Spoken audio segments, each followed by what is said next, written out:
Manusia silver. Mereka yang mengecat kulitnya berwarna perak atau silver kini sedang menjadi sorotan. Manusia silver adalah warga atau bahkan masih anak-anak di bawah umur mengecat kulitnya berwarna abu-abu berkilau. Petugas pun terpaksa menertibkan para manusia silver ini. Seperti di Lampung, petugas Satpol PP menemukan beberapa anak menjadi manusia silver untuk mengemis di sejumlah perlintasan kendaraan. Petugas pun menggiring mereka ke Dinas Sosial Kota Bandar Lampung untuk dibina. Kedepannya Satpol PP bersama kepolisian akan mengusut dugaan adanya eksploitasi anak sebagai manusia silver. Masih dari Bandar Lampung, seorang pemuda mengaku terpaksa menjadi manusia silver pengemis karena terdesak kebutuhan ekonomi keluarga. Sebut saja Budi. Setiap hari Budi rela melumuri badannya dengan cat berwarna perak atau silver. Bersama rekannya yang berasal dari Serang, Budi mengemis ke pengendara saat lampu merah lalu lintas. Budi dan rekannya sesama putus sekolah menjadi manusia berlumur cat abu-abu berkilau sejak beberapa bulan lalu. Meski mengaku pendapatan tak menentu. Ya nyari kerjaan susah, Om. Hah? Nyari kerjaan susah. Oh, memang kita sudah nggak sekolah lagi? Udah berkeluarga? Udah. Oh, jadi 3 bulan ini nggak ada kerjaan, jadi manusia silver. Ya. Setiap harinya dapat berapa penghasilan? Nggak tentu. Berapa? Paling mentok kan Kita 50 ya. Dapat tapi ya? apa? Tak hanya kedua pemuda itu, menjadi manusia silver juga terpaksa dijalani oleh pensiunan polisi yang videonya sempat viral setelah ditangkap Satpol PP di Semarang, Jawa Tengah.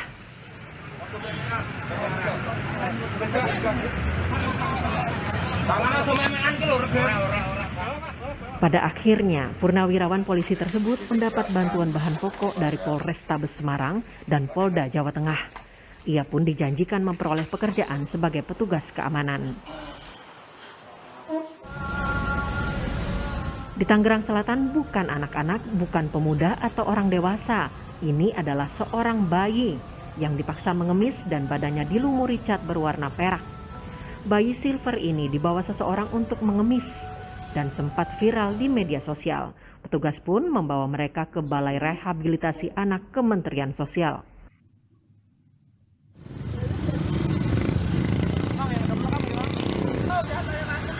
Manusia silver yang masih menjamur di beberapa tempat lain seakan-akan menjadi potret kehidupan. Apakah ini pertanda bahwa kesenjangan sosial dan kemiskinan semakin besar akhir-akhir ini?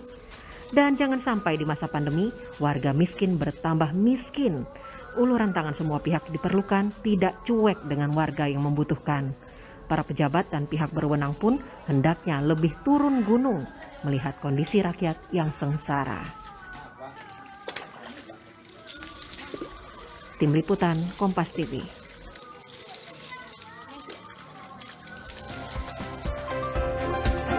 Saudara, anak-anak di bawah umur dieksploitasi menjadi manusia silver atau bayi silver bahkan dari kita lihat. Bukan seperti pahlawan superhero di film, namun untuk mengemis di jalanan.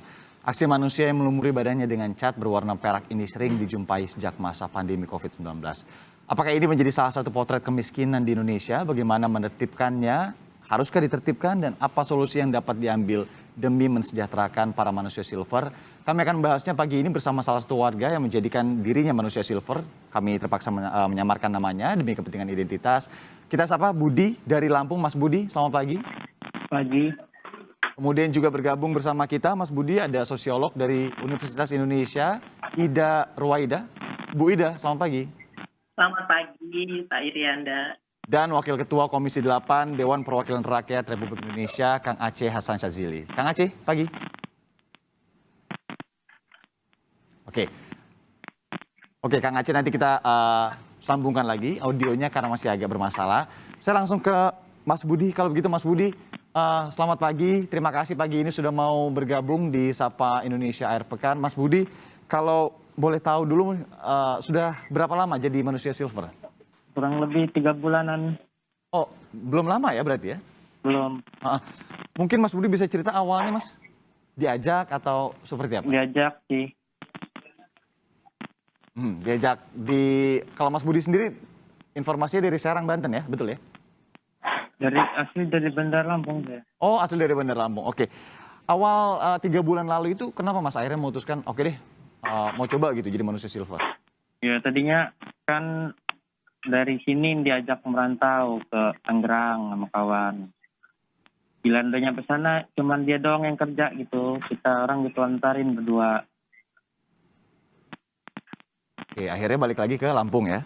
Iya, ya enggak di sana dulu gitu, di Serang dulu. Kenal kawan. Nggak ada kerjaan diajak ya gitu ngamen apa. Awalnya coba nyari kerja, diajak teman ke Serang? Iya, bareng ke Tangerang, ke Mau. Tangerang ya? Oke, berarti itu udah berapa lama Mas? Yang di Tangerangnya berapa lama sebelum balik lagi ke Lampung? Bulanan lah. Oke. Kalau untuk biasanya nih Mas Budi, setiap hari kalau turun ke jalan itu dari jam berapa sampai jam berapa? Berapa lama biasanya? Ya kadang dari sore sampai habis mau maghrib pulang gitu. Sore sekitar jam berapa? Jam 3? Jam 3, ya pulang habis asar. Oke. Itu bebas aja, kemana aja atau memang ada yang koordinir setiap harinya? Bebas loh, Mas. Oke. Catnya sendiri Mas Budi beli sendiri atau kayak bareng-bareng sama teman-teman gitu? Patungan bareng-bareng. Oh, patungan ya, bareng-bareng ya. Ya, Berapa Mas Budi biasanya kalau beli cat itu? 200.000. 200.000 ya. Untuk bisa dipakai berapa lama? Tergantung orang dan yang ngeracik gitunya. Oh, oke. Mas, ini kan pakai cat ya. Kemudian kadang memang ini ada informasi juga bahwa catnya ini kan ada sebagai bahan kimia juga. Mas Budi nggak takut nanti kalau kulitnya kenapa-napa misalnya? Iya, itu kan apa? Udah kadang ada juga yang bilangin gitu loh, Mas. Ya kadang yang sembari di jalan tuh mintain itu kadang ada yang ngasih tahu gitu. Ya makanya kan kita cuman pakai baju gini karena biar nggak semua badan kena catnya gitu. Oke. Paling cuman sebatas begini tangan sama leher, udah itu aja. Jadi kan kadang kan ada yang seluruh badan kan nggak pakai baju lagi, nggak pakai apa. Oh, kalau Mas Budi nggak seluruh badan gitu ya? Iya, kalau saya kan pakai baju paling cuman sebatas sini doang. Oke, tapi kalau sejauh ini Mas Budi merasakan apa di kulitnya gitu? Apakah ada rasa sakit setelah dibilas, gatal atau apa? Nggak ada, alhamdulillah. Nggak ada. Kalau dari lingkungan Mas Budi sendiri yang juga ikut... Karena kan kita kadang dicampur bedak apa Mas kita. Oke, itu ngebersihinnya pakai apa Mas Budi? Mandi aja kayak pakai sunlight gitu. Baru dibilas pakai sabun biasa. Oh, pakai sabun cuci piring dulu, kemudian baru pakai sabun biasa ya? Iya, kayak kita mandi biasa gitu. Oke, Mas Budi, ini sebelum saya ke narasumber lainnya, sehari biasanya dapat berapa Mas Budi kalau turun ke jalan? Enggak tentu, Mas. Nggak tentu ya? Ya kalau lagi rame, ya kadang 100 sampai. Oke.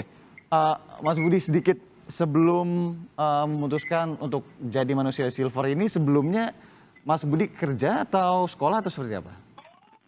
Kerja apa saja sih kalau saya, kalau ada kerjaan kerja. Ya namanya udah berkeluarga, mau apa lagi? Enggak milih-milih sih, yang penting halal, Mas. Oh iya. Dan ada keluarga juga Mas Budi ya? Iya, saya udah berkeluarga. Berkeluarga juga ya? Oke. Saya mau ke Bu Ida dulu, Mas Budi. Bu Ida, kalau melihat fenomena manusia silver ini, apa yang bisa Anda terjemahkan kepada kami? Ya, saya kira kan ini dianggap sebagai peluang pekerjaan ya. Itu yang juga jadi penting ketika memang kita sadari ya keterbatasan peluang kerja. Nah, di sisi yang lain sebetulnya kan memang bekerja di jalan dalam tanda kutip itu kan dianggap melanggar aturan ya. Bekerja di jalan dalam hal ini adalah sebagai pengemis begitu. Nah, memang kita perlu cek ya mereka mengemis jalan itu atas dasar kebutuhan dasar ya yang memang sebagaimana tadi yang disampaikan oleh narasumber tadi ya dari Lampung begitu.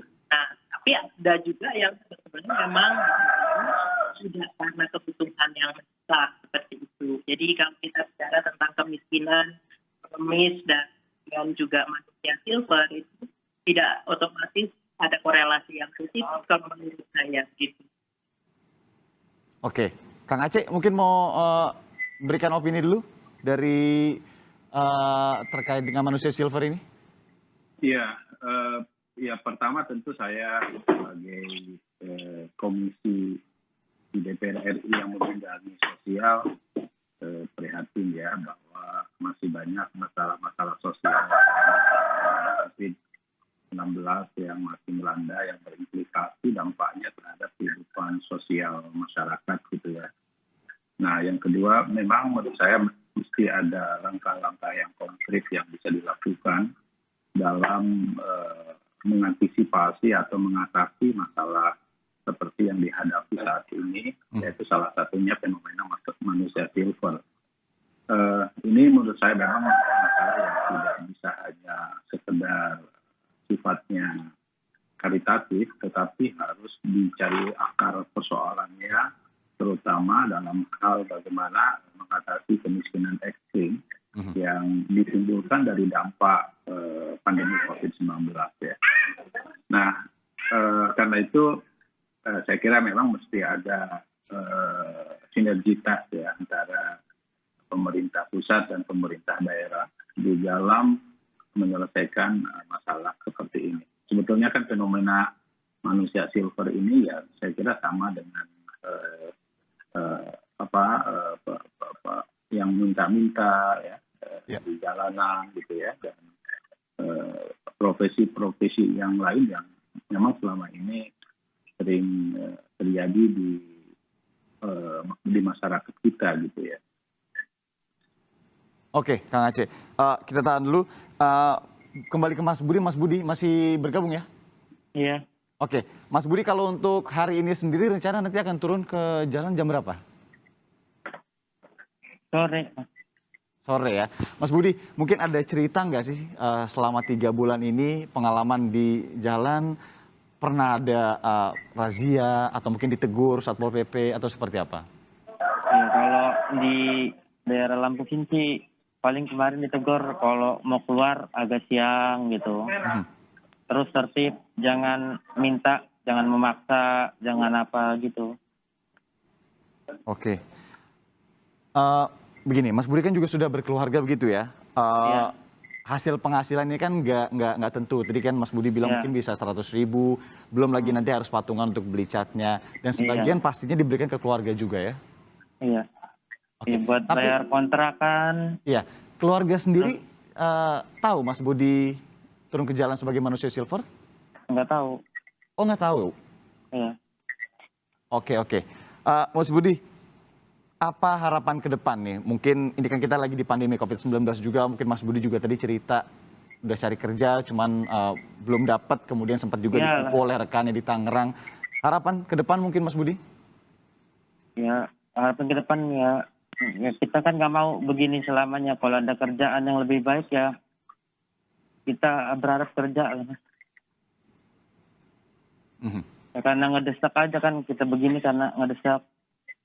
Oke, sejauh ini dari mungkin dinas sosial ada yang udah pernah menghubungi Mas Budi belum? Untuk pelatihan apa misalkan? Nggak ada. Belum ada ya? Oke, Mas Budi mungkin sedikit lagi kalau Mas Budi bisa sampaikan begitu, kira-kira cukup nggak sih selama ini penghasilan dari manusia silver ini untuk kebutuhan sehari-hari Mas Budi? Ya cukup nggak cukup, tapi kan di kita sendiri yang ngaturnya gimana bagusnya gitu. Oke, baik kalau gitu. Kang Aceh, kalau melihat data dari pemerintah mungkin catatan kemiskinan di Indonesia saat ini seperti apa, Kang Aceh? Iya, memang tidak bisa dihindarkan ya dampak dari pandemi ini. Angka kemiskinan kita kembali menaik ya. Yang pada 2020 sebelum pandemi angka kemiskinan kita turun menjadi 9,2%. Sekarang saya kira BPS sudah pernah menyampaikan bahwa angka kemiskinan kita naik juga menjadi 10, sekian persen. Saya kira itu memang harus diatasi sedemikian rupa oleh pemerintah ya. Dan sebetulnya pemerintah sendiri, kayak beberapa kali kita rapat di Komisi 8, memiliki berbagai macam program dalam rangka mengatasi dampak dari pandemi. Misalnya program Keluarga Harapan itu dinaikkan ya, jumlah pendapatannya. Kemudian bantuan sosial tunai juga diberikan dalam jumlah yang cukup besar. Kemudian ada bantuan pangan non tunai juga ditambahkan dengan jumlah yang cukup besar ya, sampai 18 juta KPM, keluarga penerima manfaat. Dan bahkan saya kira salah satunya juga ada BLT desa yang diberikan kepada masyarakat di desa-desa sebagai buffer untuk mengatasi dampak dari pandemi ini. Nah, memang problem serius yang dihadapi oleh kita kan sebetulnya tidak semua masyarakat bisa terdata ya untuk mendapatkan bantuan-bantuan tersebut. Bisa jadi terdata, namun demikian bantuan sosial tersebut memang kan jumlahnya sangat terbatas, apalagi misalnya bantuan sosial tunai itu 300.000. Bandingkan misalnya kalau tadi yang disebutkan oleh Pak Budi, dalam sehari bisa mendapatkan 100.000, kalau dalam jangka 30 hari kan berarti sudah mendapatkan 3 juta. Bandingkan misalnya dengan bantuan sosial tunai yang didapatkan dari pemerintah hanya 300.000. Jelas saya kira jauh dari ekspektasi ya. Nah, jadi memang faktor utamanya adalah bagaimana menciptakan ketersediaan lapangan kerja bagi, apalagi kasus seperti Mbak Budi ini kan dalam konteks usia yang produktif, yang harusnya memang diberikan skill tertentu, diberikan keterampilan tertentu, agar bisa mereka bekerja dengan pekerjaan yang lebih humanis gitu ya. Nah, oleh karena itu menurut saya kita juga mendorong kepada Kementerian Sosial ya untuk dapat mencarikan pekerjaan buat usia produktif dengan penguatan keterampilan dan skill yang harus dimiliki oleh mereka, sehingga ya tentu pekerjaannya tidak dengan hal-hal seperti yang kita lihat ini gitu ya. Apresiasi tentu ya.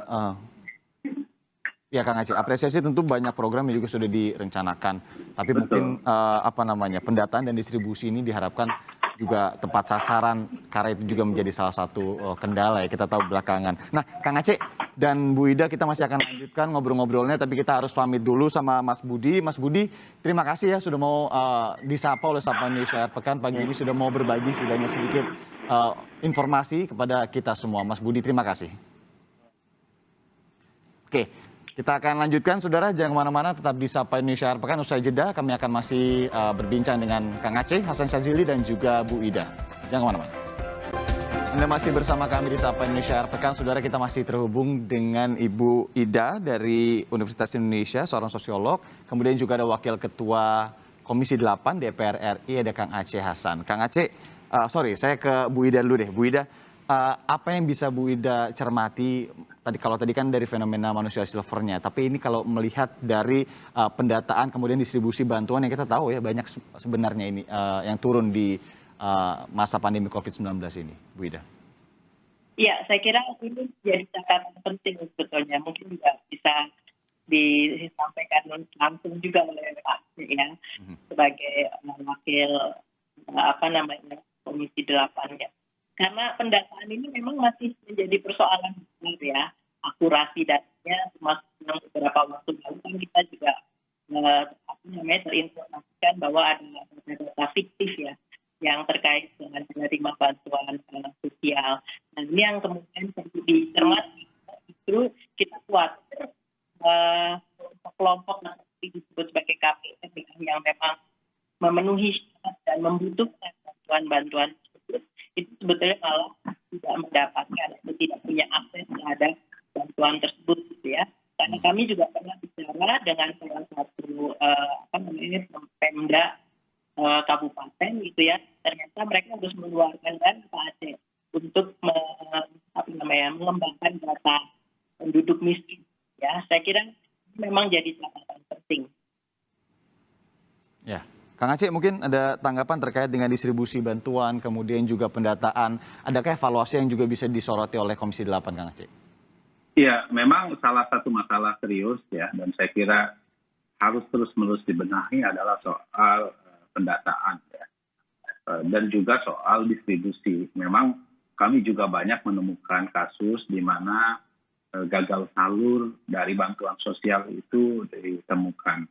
Dari hasil kunjungan kami misalnya kemarin ke Batang, ya, ke Kabupaten Bandung, dan di beberapa tempat lainnya gagal salur bantuan sosial itu masih kami temukan cukup besar. Ya. Nah, tentu fenomena ini harus segera diselesaikan. Ya. Salah satu di antara gagal salur itu adalah karena nama yang terdaftar itu sudah mengalami pindah alamat. Gitu ya. Nah, itu salah satu. Atau bahkan orang yang sudah meninggal pun masih mendapatkan bantuan. Nah, ini masalah serius yang saya kira memang dari sejak pertama pandemi COVID, seharusnya ini segera untuk diselesaikan.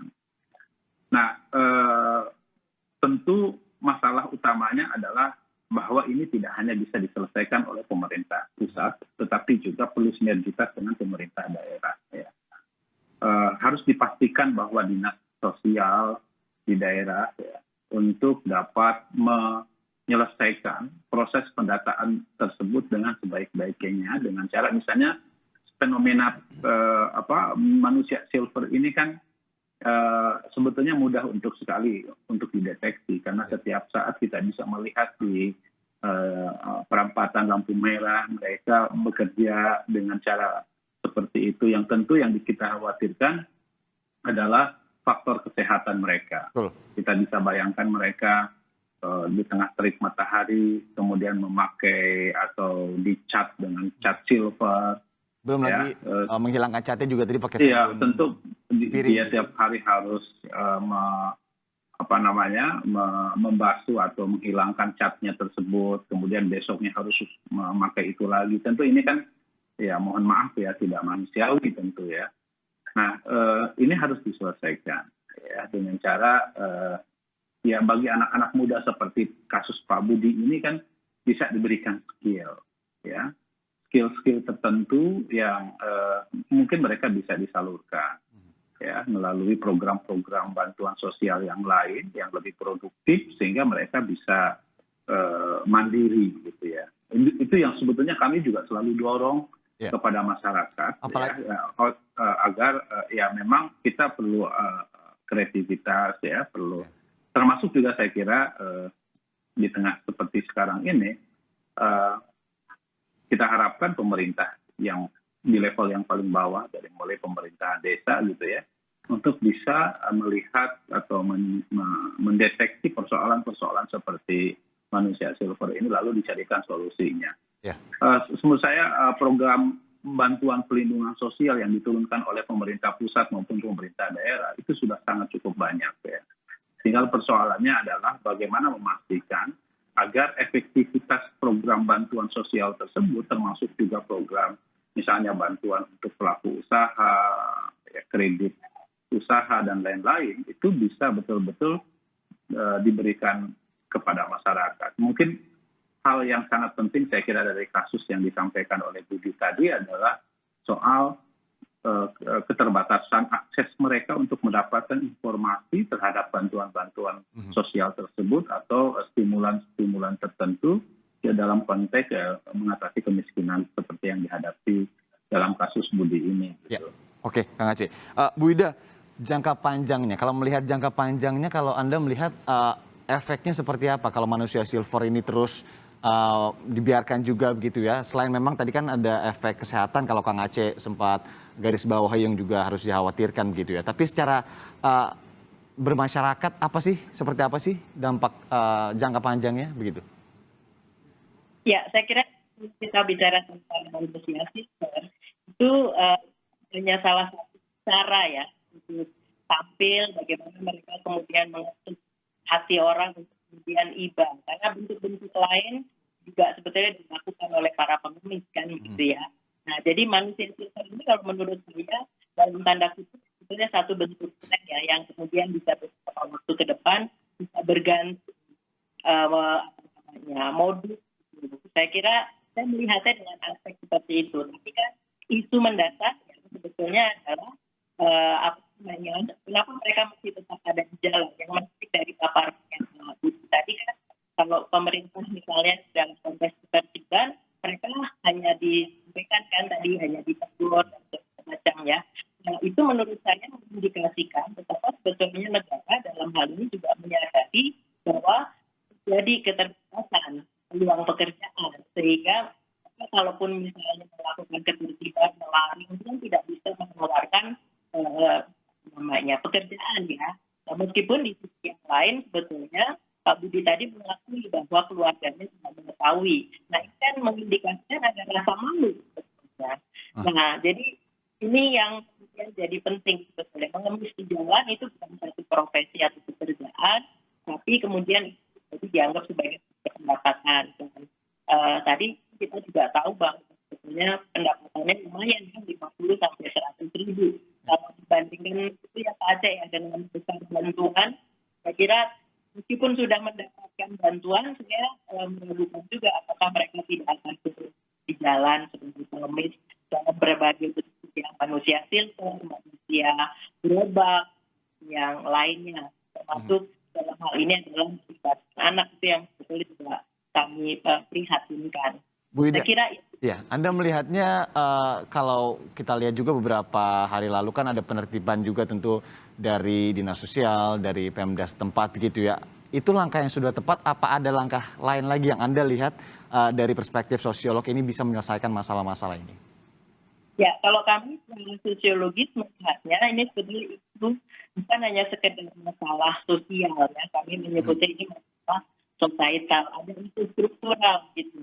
Jadi penertiban itu sebetulnya hanya dalam posisi reaktif gitu ya. Salahnya ya. Panti-panti, tapi kemudian tidak menyelesaikan yang tadi juga sudah digarisbawahi oleh Pak Aceh, akar masalah. Kalau menurut kami isunya adalah di satu sisi ada isu struktural, tadi ketersediaan lapangan pekerjaan, tapi kita juga mencermati sebetulnya ada isu struktural ya di dalam pengertian, meskipun kami harus hati-hati menyampaikan ini, karena kita khawatir juga ada etos atau mentalitas yang sebetulnya bekerja di jalan dibandingkan bekerja dengan cara-cara yang lain misalnya seperti itu. Itu yang kita khawatir juga sebetulnya. Oke. Kang Aceh, bagaimana kemudian nanti dari Komisi 8 juga ikut turun dalam permasalahan ini, menggerakkan pemerintah juga masyarakat untuk menekan laju kemiskinan dan memberikan antisipasi ke depannya untuk masalah-masalah kemiskinan ini, Kang Aceh, seperti apa? Ya, akar persoalannya kan sebetulnya adalah soal bagaimana pemerintah mampu untuk menyediakan lapangan kerja ya kepada masyarakat begitu. Kita tahu bahwa akibat dari pandemi COVID, implikasinya tentu terasa sekali ya terhadap pelambatan ekonomi dan PHK yang cukup besar gitu ya. Dan antisipasi pemerintah dengan berbagai macam program bantuan sosial, saya kira itu memang tidak cukup. Nah, upaya untuk pemulihan ekonomi telah terus dilakukan. Namun demikian tentu kita harapkan bahwa tadi juga saya kira pengakuan Pak Budi juga jelas ya, kalau ke depan tentu dia pun juga ingin mendapatkan pekerjaan yang lebih terhormat ya. Dan ini yang saya kira memang harus diberikan dengan cara misalnya kalau sudah dibina di panti-panti sosial atau balai-balai sosial, tentu kita akan dorong supaya mereka diberikan skill, keterampilan ya. Keterampilan yang dibutuhkan sesuai dengan kebutuhan daya serap tenaga kerja di daerahnya itu. Hanya dengan langkah begitu saya kira kita bisa mengantisipasi hal-hal seperti ini gitu ya. Langkah untuk memberikan skill atau keterampilan pekerjaan, tentu pemerintah sendiri kan sebetulnya sudah banyak membuat berbagai macam program, misalnya soal peningkatan UMKM gitu ya, memberikan kartu prakerja dan lain-lain. Tapi dugaan saya mungkin kasus seperti Pak Budi ini dia tidak mampu untuk mendapatkan informasi yang utuh tentang berbagai program tersebut gitu ya. Okay. Nah, itulah pentingnya mediasi atau informasi disampaikan kepada masyarakat pada level yang paling bawah. Sehingga program-program bantuan sosial tersebut ya dan berbagai macam upaya dari program-program peningkatan pengentasan kemiskinan itu bisa dilakukan dengan informatif mungkin didapatkan oleh masyarakat dan diserap oleh masyarakat gitu. Termasuk dalam kasus seperti ini adalah seperti manusia silver gitu.